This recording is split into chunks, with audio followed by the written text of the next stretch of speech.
Di Melaka, setiap langkah bukan sekadar perjalanan. Ia adalah pintu masuk ke zaman yang berbeza. Satu langkah, tiga zaman. Satu warisan yang terus hidup.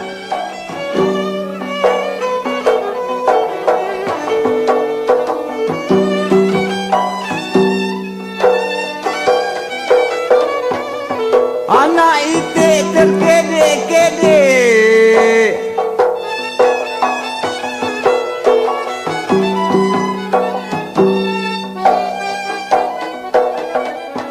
Duduk di laman. Assalamualaikum warahmatullahi wabarakatuh. Hamba bernama Muhammad Khairi bin Salihuddin dari Politeknik Melaka.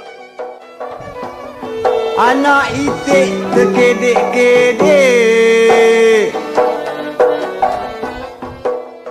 Hari ini saya akan membawa anda menelusuri 3 zaman dalam satu perjalanan ringkas. Jom. Dia pendek. Dendang sayang. Ada keturunan laja. Hari ini, hanya sebahagian kecil daripadanya masih berdiri.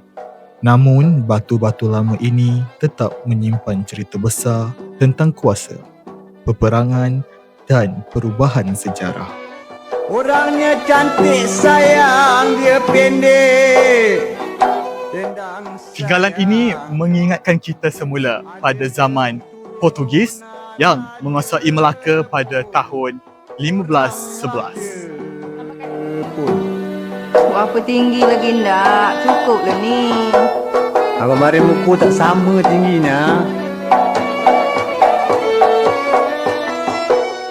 Itu, kawasan ini menjadi sebahagian besar daripada kawasan Kota Pertahanan Negeri Melaka. Orang dekat kan ada. Eva Musa mengajar kita bahawa warisan bukan hanya tentang bangunan lama, tetapi ia juga mengajar erti perjuangan. Segala rasi batang jerih.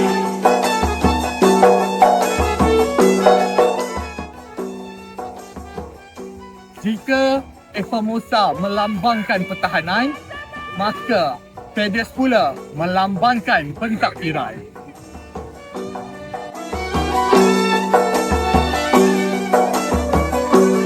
Di sinilah urusan pemerintahan pernah dijalankan. Keputusan dibuat, kuasa diatur dan wajah Melaka terus berubah mengikut zaman. Sudah kurus bertambah kering. Barim sorang adalah Di Jongtowo, warisan hadir melalui segitiga budaya, makanan dan kepelbagaian masyarakat berbilang tahun.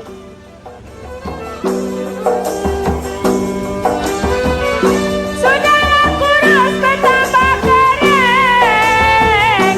Barim sorang. Warisan bukan hanya untuk dikenang, warisan adalah amanah untuk dipelihara. Saya Muhammad Khairi bin Salihuddin dari Politeknik Melaka. Inilah satu langkah, 3 zaman PMK Fighter. Kalau dah jodoh jangan kau pilihnya.